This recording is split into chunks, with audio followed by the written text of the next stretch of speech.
ثقافت کا مطلب کتابوں کی تعداد نہیں، بلکہ ان کا تم پر کیا اثر ہوا۔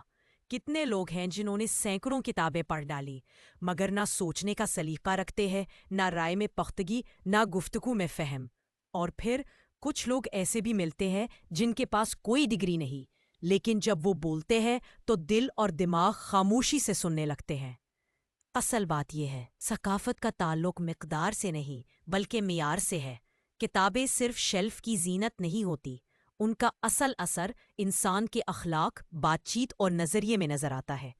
باشعور انسان وہی ہے جو بولنے سے پہلے سوچے، احترام سے بات کرے اور سمجھداری سے سنے۔ علم کا دکھاوا نہ کرے بلکہ اپنے عمل سے متاثر کرے۔